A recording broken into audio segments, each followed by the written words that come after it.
अच्छा, अशोचम पर तुम शोक कर रहे हो, यह तुम्हारे मूड के समान व्यवहार ठीक नहीं है।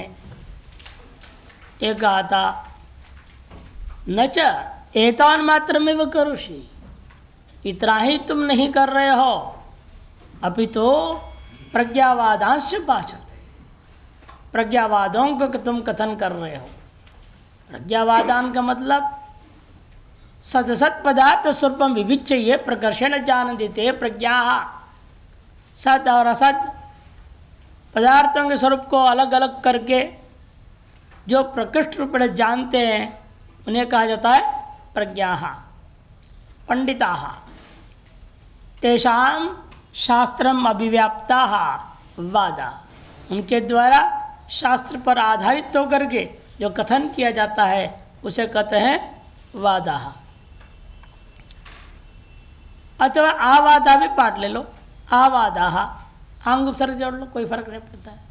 इसलिए अभिव्याप्त भी कर दे, शास्त्र को व्याप्त है और शास्त्र को अभिव्याप्त कहोगे तो आंग उपसर्ग। आवादा तान प्रज्ञावादान आकर्षण हो गया, प्रज्ञा और वादान आवादान के साथ। कुलक्षय प्रणश्यन्ति कुलधर्मा इति उत्सन्न कुलधर्माणामिति कथम विषम संकेत्यादीनि प्रौढ़वचनानि अपि भाषा। कहने का मतलब कुलक्षय प्रणश्यन्ति कुलधर्मा इत्यादि पूर्व में आपने कहा है, उत्सन्न कुलधर्माणाम वर्ण संकर विजायते कथम विषम संके इत्यादि प्रौढ़ पुरुषों की तरह कहने योग्य वचनों को तुमने कहा है। यद अशोच शोचनम यच्च शास्त्रार्थ प्रकट पांडित्यम, इस प्रकार से दो बात हुआ, एक तो अशोचों का शोक करना और शास्त्रार्थ को प्रकट करता हुआ अपने पांडित्य का प्रदर्शन करना। तदे तद्वयम वह यह दोनों के दोनों तेजस तिमिरवत परस्पर विरुद्धम, परस्पर विरुद्ध है। यदि वास्तव में पांडित्य है शोक नहीं कर सकते, यदि शोक करते हो इस तरह से पांडित्य नहीं हो सकता। यह तेज और अंधकार, तेजस्ती में बने अंधकार, दोनों के सब परस्पर विरुद्ध के समान विरुद्धम च नैकत्र स्थातु भरती, एक व्यक्ति में इधर दोनों विरुद्ध व्यवहार स्थित नहीं हो सकता। अतो भगवान मूढ़ भवती न तो पंडित, इसलिए हमारे मानना है तो मूढ़ ही है, पंडित कभी हो नहीं सकते। तरी एवं समय पंडिता कथम वर्तन्ते, यदि ऐसा है तो ऐसी स्थिति सामने आ जाए तो पंडित क्या व्यवहार करते होंगे। पंडिता कथम वर्तन्ते, किस प्रकार रहते। इत्याह गतासु न गतासु नानुशोचन्ति पंडिता, केवल मूढ़ा, जब मरे गतासुन मरे मरे हुए उनको लेकर के कौन शोक करता है, जो केवल मूढ़ है।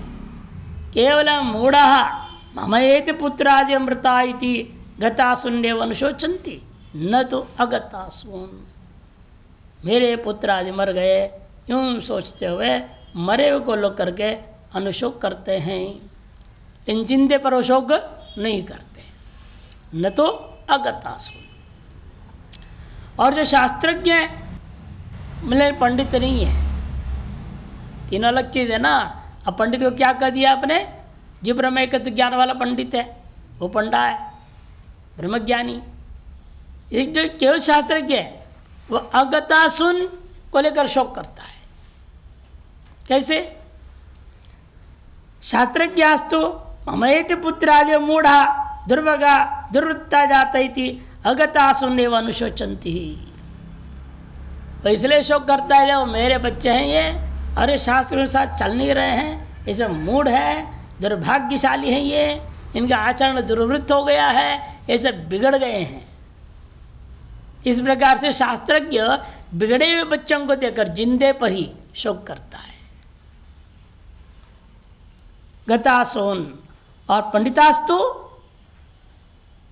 इसलिए क्या है, इति आगता इति अगतासोन अनुशोचन्ति न तु गतासुन, गतासुनों पर कोई तरह शोक नहीं करते।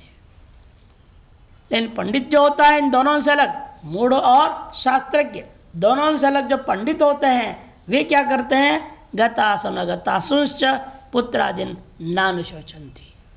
गतासुनो या अगतासुनो दोनों ही प्रकार के अपने माने जा रहे वस्तुओं में उनको कोई सी प्रकार का भी शोक नहीं होता। क्यों? मरे हुए के बारे में जानते हैं, ये भी मिथ्या है। बिगड़े हुए के बारे में जानते हैं, वो भी उनके प्रारब्ध कर्म है, वो भी मिथ्या है। वहां सीधा लगा देंगे, जब बिगड़े हुए हैं देख रहे हैं तो क्या करेंगे? प्रकृति में यान्ति भूतानि निग्रह किं करिष्यति स्वभावस्तु प्रवर्तते इत्यादि कहना पड़ेगा। इनके स्वभाव हो गया, अब क्या करें? इनको प्रवृत्त करा रहा है। तो इसीलिए इस प्रकार से वो शास्त्रीय युक्तियों के आधार पर ही समाधान कर लेते हैं और इसलिए शोक नहीं करते हो।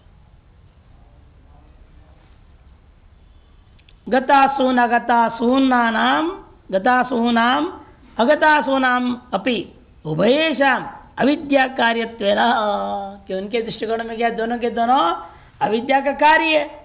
स्वप्नार्थवत स्वप्न के पदार्थों के समान असत्वात् है ही नहीं। अतएव उभयत्र ब्रह्मैव पश्यन्ति तएव ही पंडिता सर्वत्र ब्रह्म को ही देख रहे हैं वो, इसलिए वे ही पंडित है। ते तो असत्यक्त्वा इसलिए असत का त्याग करके सदैव गृह्णन्ति सद को ग्रहण करते हैं सदा। सर्वत्र ब्रह्म दर्शन में पंडिता पांडित्यम इस तरह सदा और सर्वत्र जिस पर ब्रह्म दर्शन करते हैं इसी का नाम पांडित्य है। इसमें क्या प्रमाण है? ब्राह्मण पांडित्यम निर्विद्य इत्यादि बृहदारण्यक प्रमाण है। अत उक्त लक्षणाभावात तम मूढ़ एव न तो पंडित। उक्त लक्षण नहीं दिख रहा है इसे निश्चय है तुम अवश्य मूढ़ हो, पंडित नहीं हो सकते। उनको पंडित बनाने में लग जाएंगे भगवान, और क्या करेंगे? पंडित बनाएंगे ना अब पूरा 18 अध्याय लगा देंगे तब जाके पंडित बनेगा वो। करिष्ये वचनम तब ऐसा अंत में बोलेगा। आइए टिप्पण में प्रज्ञा सदसत पदार्थ चाहिए प्रकर्षण जान देते प्रज्ञा सदसत पदार्थों को विवेचन करके अलग अलग करके जब प्रकृष्ट बड़े जानते हैं ये प्रज्ञ कहे जाते। तेषाम वाद अथवा आवादा इति वा पदच्छेद। वादा करके पच्छेद करो अथवा आवादा पहला पक्ष में पच्छेद कर दो। शास्त्र अभिव्याप्त वाद इत्यर्थ। शास्त्र को अभिव्याप्त करने वाले वाद है। अथवा विपरीत में लो स्व प्रज्ञया केवलया जाता अर्थ शास्त्र से व्याप्त नहीं है किंतु अपनी बुद्धि के तर्कशीलता से व्याप्त कर दिया। स्व प्रज्ञया केवलया जाता इति प्रज्ञा अतएव अबाधा करके पच्छेद करता है। इसलिए वो शास्त्र व्याप्त नहीं है। वादा क्या है? शास्त्र अनुसार रहे, शास्त्रानुकूल रहे, शास्त्र व्याप्त वादा। अब पच्छेद करूंगे प्रज्ञा अवादा करके कि शास्त्र अभिव्याप्त नहीं है। सम्यक शास्त्र अनुशीलन रहितावादा तान प्रज्ञावादान भाषसे। ये दोनों अर्थ घट जाएगा। भाषसे का मतलब क्यों क्या? भाषसे नैव बुद्ध्यसे इति भाव। बोल तो रहे हो लेकिन समझ में नहीं है। तुम क्या बोल रही हो तो मेरे समझ में नहीं है। बोल रहे हो भावावेश चढ़ा हुआ है। भूतावेश न्यायश्वर में बताया था ना, जब भूत सवार होता है पता नहीं क्या बोलते तो खुद मालूम नहीं रहता उसको हमने क्या बोला। वैसे इसको होश ही नहीं है। इस समय इसको ममत्व के भाव से आविष्ट हो चुका है ना। भावावेश के कारण से बड़बड़ा रहा है। इसलिए कहते तुम भाष से नैव बुद्ध से भाव गतासुन दुर्वृत्ता दुर्भगा शास्त्रज्ञा तथा मूढ़ा एवं शोषंती। जो दुर्वृत्त है, दुर्भग है, शास्त्रज्ञ है और मूढ़ है, ये सब गतासुन पर जो है दुखी होते हैं, शोक करते हैं। और गतासुन पर कौन शोक करता है? जो समझदार है, लक्ष्य अप्राप्त जो जिंदे हैं और शोक कर रहे हैं। कौन करता है? जिंदे रहते हो शोक। जिंदे रहने पर लोगों पर शोक करना अलग चीज है। जिंदे रहते हुए जो शोक कर रहे हैं दो अलग बातें हैं, इसे दूसरे अर्थ को ले रहे हैं यहाँ। जो लक्ष्य की प्राप्ति न हो वो शोकग्रस्त हो जाता है,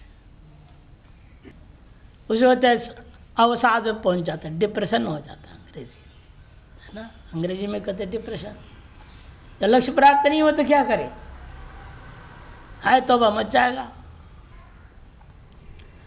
अथवा जो कार्य करने में लगा था उसे विफलता हो जाए, कार्य वैफल्यवा।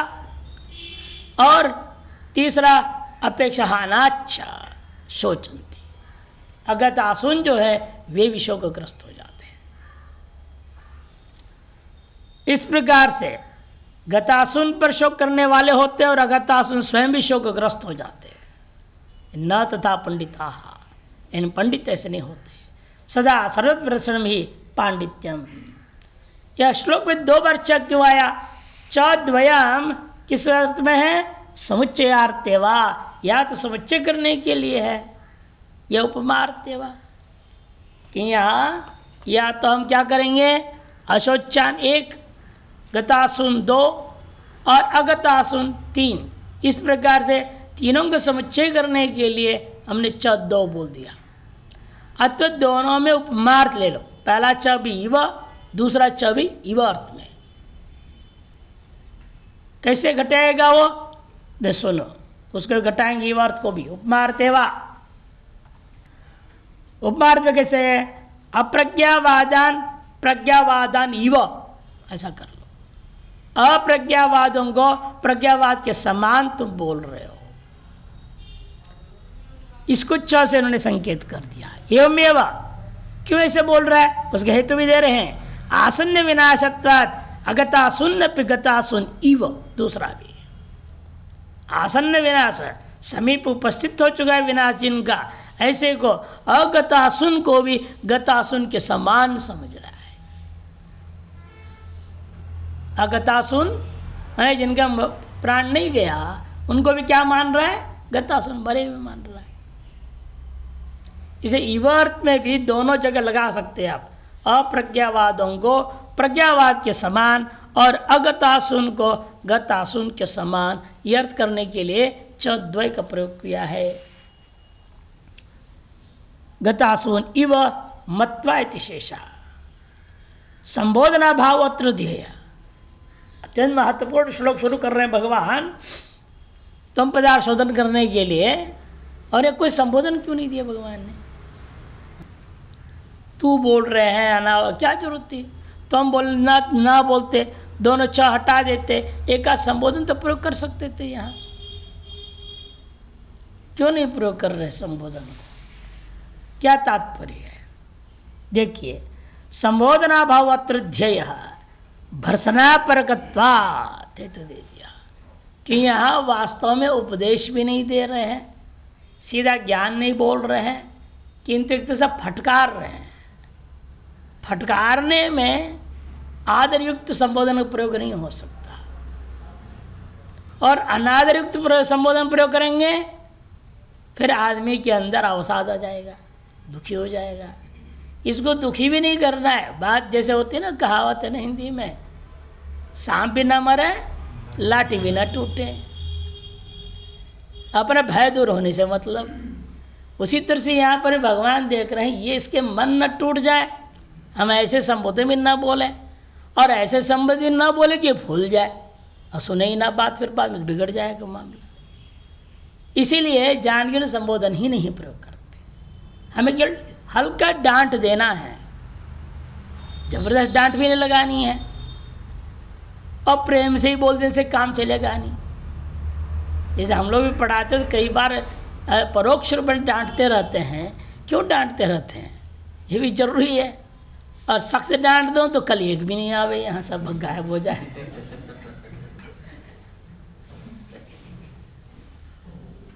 ये ना हम लोग को भी भगवान की नीति अपनाने पड़ते हैं। भगवान ने सिखा रखा है नीति। लोग के व्यवहार में यही देखा जाता है, माता पिता बच्चे के साथ ऐसे ही करते हैं, डांट फटकार भी कर रहे हैं, इधर लाड़ प्यार भी करते हैं। नहीं तो पूरे याद ज्यादा डांटते रह जाएंगे तो पूरा ही बिगड़ जाएगा वो, ज्यादा लाड़ प्यार करते रहो तो भी पूरा ही बिगड़ जाएगा वो। इधर न उधर दोनों मिक्स करके चलाना, मिला करके चलाओ। इसे भगवान यहाँ पर जान के न आदरपूर्ण अनादरपूर्ण कोई संबोधन प्रयोग करना नहीं चाहते। दूसरा, शोक अशोचा शोचंती बोला ना, शोक क्या है? मानस संताप का नाम शोक होता है, और मोह विवेक के अभाव का नाम मोह है। फलाभिसंधि युक्त कर्तृत्व भोक्तृत्व अभिमानो अहंकार, ये दोनों कहा होता है? जिस व्यक्ति के अंदर किंचिदपि अहंकार हो, उस व्यक्ति के अंदर शोक मोह हुआ करता है। इसलिए अहंकार किसे कहते? अहंकार मूढ़ात्मा कर्तामिति मन्यते, कर्तृत्व अभिमान वाले का नाम ही अहंकार है। इसे फलाभिसंधि से युक्त कर्तृत्व भोक्तृत्व होना चाहिए, अभिमानो अहंकार। सच असमयादिषु विद्यमानत्वात् शोक मोहोपि स्यातम, और वह तारसंगर हम सभियों में होने के कारण से हम सभी वास्तव में शोक और मोह से ग्रस्त रहते हैं। क्या प्रमाण है? सभी संसार में विद्वान समस्त मनुष्य सकल योनि सकल जो है जीव इस प्रकार शोक मोहग्रस्त होते हैं।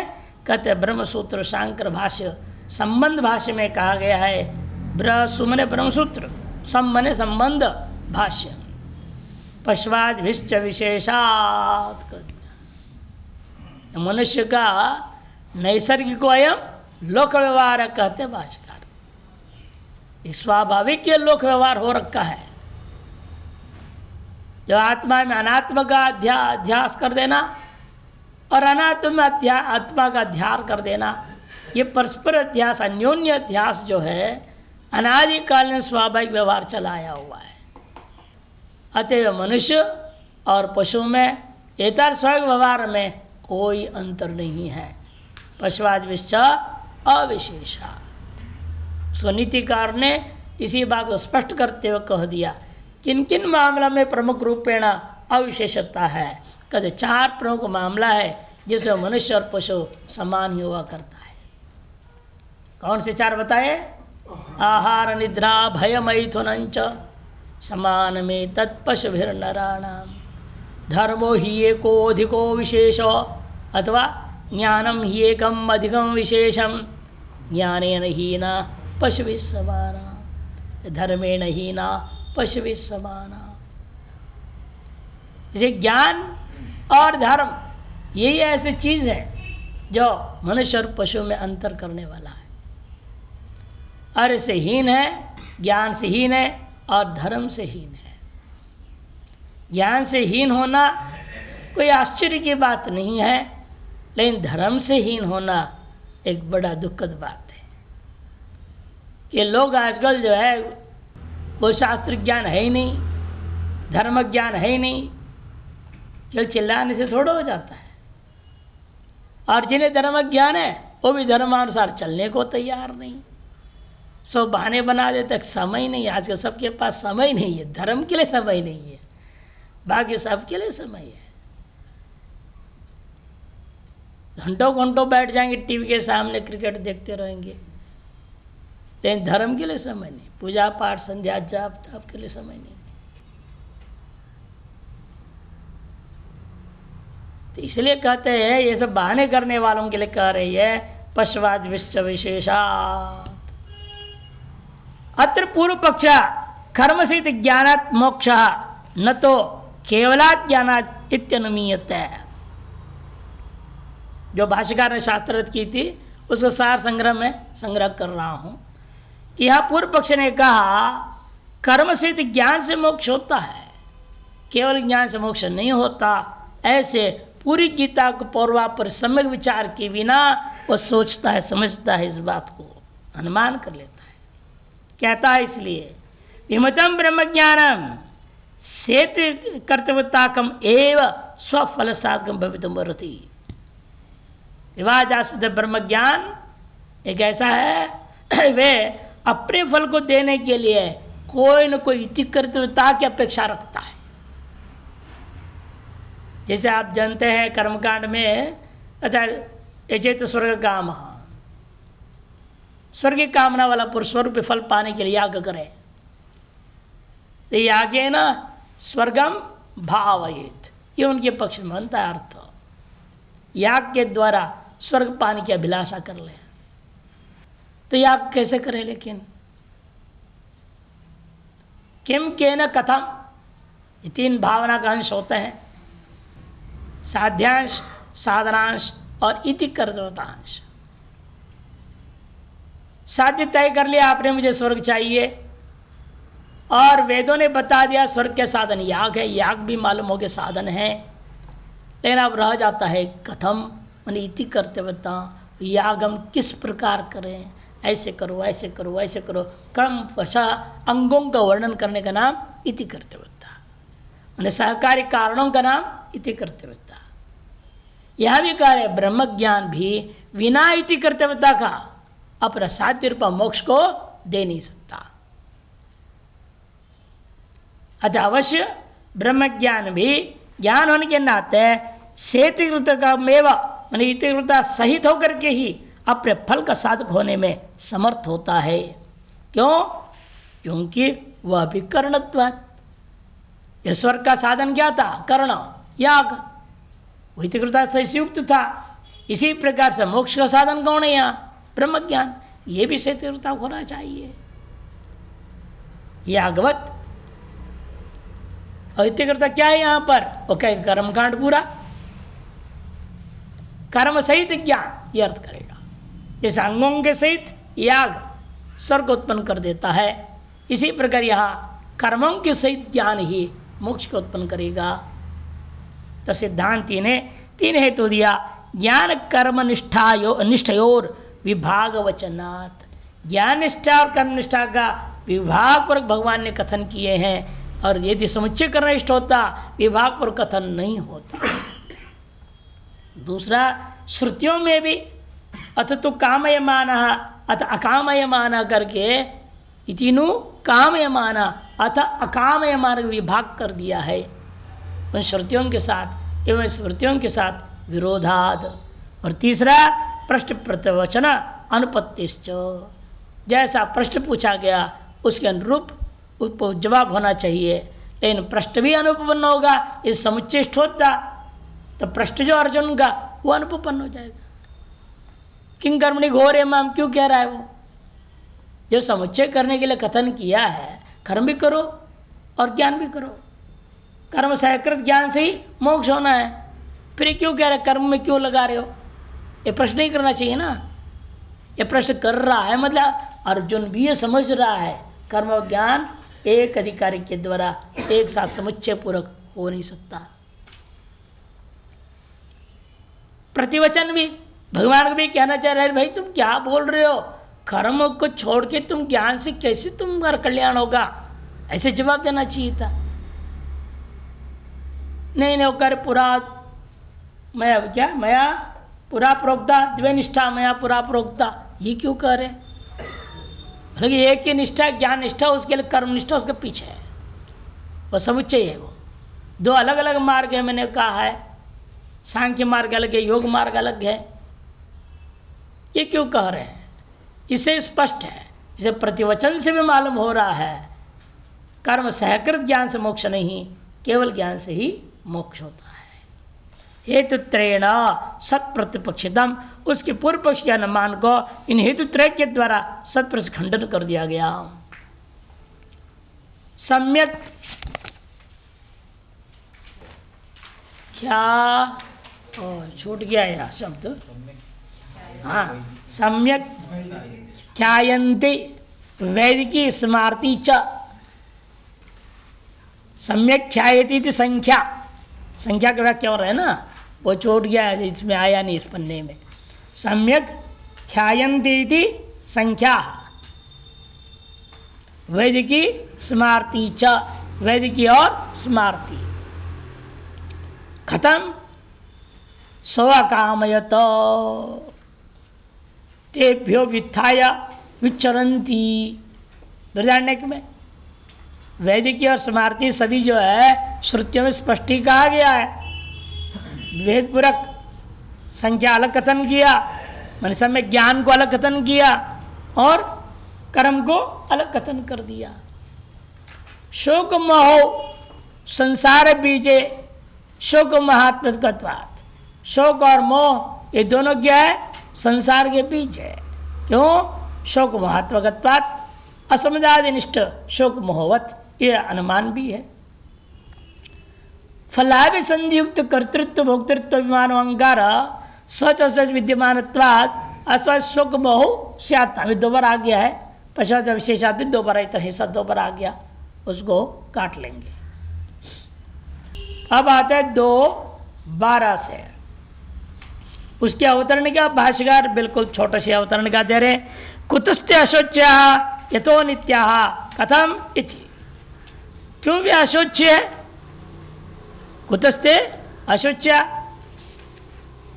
तब जवाब दिया यतो नित्या, जिसलिए नित्य है, नित्य होने के नाते शोक करने योग्य नहीं है। अनित्य होते विनाशी होते तो नष्ट हो जाएगा, ये दुख का कारण बन सकता है। ये नित्य है जो नष्ट होने वाला नहीं, उसमें दुख क्यों करना है? ये नित्य कैसे खत्म, ये प्रश्न पूछता है। तब जवाब में 12वां श्लोक आरंभ होगा। शंकरानंद थोड़ा ज्यादा अवतरण का दे रहे हैं। अशोच्यानुशोचस्त्वमिति भीष्मादीनां अशोच्यत्वे प्रतिपादिते भीष्मादिपद लक्ष्यार्थस्य आत्मनो देहेन्द्रियादिभ्यो भिन्नत्वं नित्यत्वं च सूचितं भवति। अशोच्यानुशोचस्त्वमिति भीष्मादि जो शरीर को लेकर के भी अशोच्यत्व प्रतिपादिते, अशोच्यत्व का प्रतिपादन कर दिया गया। किस आधार पर किया है? प्रमुख पक्ष है भीष्मादि पद का लक्ष्यार्थ को लेकर के, लेकिन शरीर को लेकर भी अपने शोक नहीं करना। आगे जवाब आ जाएगा, भीष्मादि पदवाच्य वाच्यार्थ को लेकर के भी शोक नहीं करना। क्यों? जाते से ध्रुव मृत्यु राग बोलेंगे, ये जन्म हो तो मरना ही है, शोक क्या करना है इसमें? जब मरेगा पर जन्म लेगा तो चक्र चलते रहता है, उसे तुम्हें क्या करना है? उसको रोकते नहीं सकते, बदल नहीं सकते, उसको नित्य नहीं कर सकते आप। आपका काम है अपना जो भी धर्मानुसारेण कर्तव्य है तत्संबंधित तो आपको निभाना है और कुछ नहीं करना है। इसे लक्ष्यार्थ को लेंगे तो भी शोक करने योग्य नहीं है, वाच्यार्थ लेंगे तो भी शोक करने योग्य नहीं। भीष्मादि तो ये मेवा लोक में सभी में घटा लेना है हमने। लक्ष्यार्थ से आत्मनो देहेन्द्रियादि भिन्नत्वं नित्यत्वं च सूचितं भवति। लक्ष्यार्थ जो आत्मा है वो देहेन्द्रिया से भिन्न है और नित्य है, ये बात पुरुष लोक में सूचित कर दिया। तम इमम अर्थम अजानंतम अर्जुनम आलक्ष्य, उस शर्त को न जानता हुआ अर्जुन को देख करके श्री भगवान लक्ष्यार्थ से आत्मनित्यत्व तो अजत्व हेतु रीति, अजत्व हेतु न शशि विषाण से नित्यत्व प्राप्ते भावत्व सती अजत्व नित्यत्व प्रयोजकमिति। ये दिखाना चाह रहे भगवान जो है लक्ष्यार्थ जो आत्मा है वो नित्य है, और केवल नित्य कह देते तो काम चलेगा नहीं। कैसे नित्य है? आपको हेतु देना पड़ेगा। भीष्मादि पद लक्ष्यार्था नित्या प्रतिज्ञा मात्र न वस्तु सिद्धि है ना, न प्रतिज्ञा मात्र न वस्तु सिद्धि, लक्षण प्रमाणाभ्याम वस्तु सिद्धि। हेतु दो, हेतु देंगे अजत्वात्। क्या हेतु देंगे? अजत्वात्। तब तो कहेंगे अज तो आपका शशि विषाण भी है। कभी शशि विषाण के जन्म हुआ? खरगोश के सींग तो जन्म तो हुआ नहीं, तो लक्षण तुम्हारे व्यभिचार हो गए हेतु। लेकिन वो नित्य है ही नहीं, नित्य भी नहीं कर सकता, नित्य भी नहीं सकता, है ही नहीं, उसको क्या नित्या नित्य कहोगे? इन आपके हेतु व्यभिचरित हो गया और उसे विचार दूर कर क्या विशेषण पड़ेगा? भावत्व सती। भावत्व सती अजत्तम कह दो, वो लक्षण सो नहीं जाएगा। तो शशि विषाण भाव भी नहीं है, अभाव भी नहीं है। और भावत्व दिन से विशेषण दिन से एक और तीर हमारा लग गया। कहाँ? प्राग भाव में। प्राग भाव में क्या उनका? वो भी अच्छे अनादि शांतो है ना, लेकिन हमने भाव कह दिया तो अभाव में अत्यंत निवृत्त हो गया। से हमारा हेतु बनेगा भावत्व सती अजत्वात्, हेतु बना लो। वही समझाने के लिए बता रहे, देखो नित्यत्व में अजत्व हेतु है, इन अजत्व हेतु के द्वारा यदि आप नित्य सिद्ध करने चलोगे तो शिशु विषाण सियापि नित्यत्व प्राप्त, शिशु विषाण भी क्या हो जाएगा, नित्य होने लगेगा। तो उसे भी अजत्व हेतु है, क्या उसे नित्य मानूंगा मैं? नहीं हो सकता। अतएव भावत्व सिद्ध अजत्वम इति नित्यत्व प्रयोजकम, भावत्व सिद्ध अजत्व नित्यत्व प्रयोजक है, यह बोध कराने के लिए यह अगला श्लोक आरंभ हुआ है। भाव किसे कहते हैं? यस्य कालत्रय सत्ता न व्यभिचरति सभावो नित्यश्च, जो कालत्रय में जिसकी सत्ता व्यभिचरित न हो वह, उसी का नाम भाव है, वही नित्य है। यस्य व्यभिचरति नाश भावो अनित्यश्च, जिसकी सत्ता तीन काल में से किसी न किसी काल में आगे पीछे कभी न कभी व्यभिचरित हो जाता हो, आप नास्ति व्यवहार के विषय बन जाता हो, वो सारे चीजें क्या है, क्या कहेंगे उनको? न स्वभावो, उनका भाव नहीं कहा जाएगा। किंतु क्या कहेंगे? वेदांत भाषा सुने हो तो एकदम दिमाग चकरा जाता है, इसलिए नहीं बोल रहे, बयान करके चुप रह रहे हैं। सीधे कहो मिथ्या है। जब भाव भी नहीं अभाव भी नहीं, वो क्या होगा? मिथ्या ही तो होगा और अनित्य होगा। यावत काल पर्यंत आपकी दृष्टि है तावत काल पर दिखता नहीं तो है ही नहीं, दिखता है किंतु नहीं है। ये वेदांत सिद्धांत है। इसे अनित्य आत्मन कालत्रय सत्ता प्रतिपादन द्वारा, इसलिए भगवान को क्या करना पड़ेगा? आत्मा को दिखाना पड़ेगा। तीनों ही कालों में इस सत्ता का व्यभिचार नहीं है। कालत्रय अपि क्या है? आत्मा का कालत्रय सत्ता का प्रतिपादन द्वारा देहेंद्रियादियों से भिन्नत्व नित्यत्व सूचित, देहेंद्रियादियों से भिन्न है और नित्य है, इस बात सूचित करने पुनः तत्व पदार्थ शोधनम, तत्तम पदार्थ का शोधन और शोधितोर एकत्वंच प्रतिपादित, और शोधितों का एकत्व को चौथे पाद में सिद्ध करना चाहते हैं। तम पदार्थस्य निश्चय संसार दुख निवृत्तिया नित्य निर्विषय अखंडानंद वाप्तये तत्पदार्थस्यापि परोक्षत्व परिच्छिन्नत्व अनर्थ निवृत्तिया अद्वितीय अखंडैक रसत्व सिद्धये च। यह भी दृष्टिकोण यहाँ पर भगवान का है। तम पदार्थ का निशेष संसार दुख की निवृत्ति द्वारा नित्य निर्षय अखंड आनंद की वाप्ति होने के लिए यह एक ही श्लोक पर्याप्त चिंतन करना, और तत्पदार्थ के भी परोक्षत्व परिच्छिन्नत्व आदि जो अनर्थ निवृत्ति है, उसके अनर्थ निवृत्ति के द्वारा अद्वितीयत्व अखंड रसत्व की सिद्धि के लिए भी यह श्लोक पर्याप्त है। नत्तेवाहं जातु नासं नत्तं नेमे जनाधिपाः न चैव न भविष्यामः सर्वे वयमतः परम्। नत्तेवाहं जातु नासं नत्तं नेमे जनाधिपाः न चैव न भविष्यामः सर्वे वयमतः परम्। नत्वेव अहम जातो नासम, अहम न नैव, नैव एव कर सबके साथ जोड़ेगा, एव जो है सबसे जोड़ना है। नैव हम नैव त्वम नैव इमे जनाधिपा, तुम अपि न असमिति न, एक नकार है और एक एवकार है, और एक न और एक एव सबके साथ जुड़ेगा, प्रत्येक के साथ न अलग है। न एवं इति न अवश्यम भाविता सिद्धि के लिए, त्रैकालिक जो सत्ता के अबाधता की सिद्धि के लिए नए द्वय को बोलना पड़ रहा है। नैव हम इति न, नासम त्वम इति न, नैमे जनाधिपैति न, नत्वेवाहं नासं त्वं नेमे जनाधिपाः और जो बीच में नकार है वो प्रत्यय के साथ जोड़ लो, एवं और भी प्रत्यय के साथ जोड़ना है ताकि त्रैकालिक अबाध सिद्ध हो जाए। मैं नहीं हूं ऐसा तीनों ही कालों में नहीं है, तुम नहीं थे या है यह तीनों ही कालों में नहीं है। और इमे जनादिपापी न इति न तो न इमे जनादिपाइति न, ऐसा जोड़। ये जनादिपा ये जो राजा लोग हैं, ये प्रजादि हैं, उपलक्षण है राजा, कैसे प्रजा आ गए, ये सारे चीजें नहीं थे ऐसा नहीं है,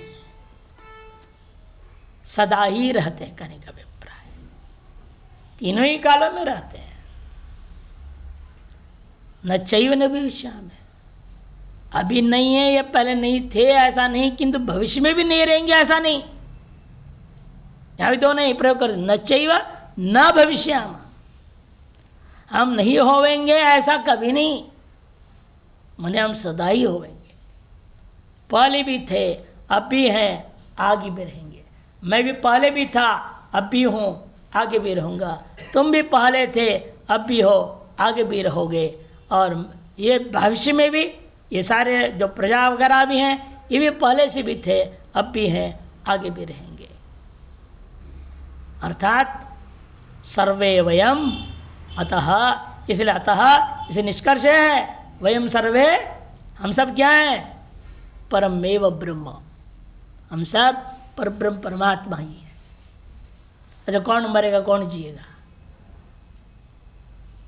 ये कोई मरेगा नहीं कोई जीने वाला नहीं, हम सब वो परमात्मा ही है। अतः वयम सर्वे परम एव तत्वम ब्रह्म एव तत्वमिति, यह ऐक्यत्व ले आया, शुद्धत्व एकत्व को कर दिया। जातु और तू है, नत्वेवाहम जातु नासम, जातु यहां कदाचित अर्थ में, कदाचित भी अहम न इति न, कदाचित भी तम नासम इति न, कदाचित भी जनाधिप नेमे जनाधिपति न, इसे जातु को भी सबसे जोड़ेंगे। जातुगर कदाचित, तीनों ही कालों में मैं नहीं था ऐसा नहीं, तीनों ही कालों में तुम नहीं थे ऐसा नहीं, तीनों कालों में सब नहीं है ऐसा नहीं। भाष्यकार थोड़े ही बोल रहे हैं, नत्येव जातु, जातुकार कर दे, देखो कदाचित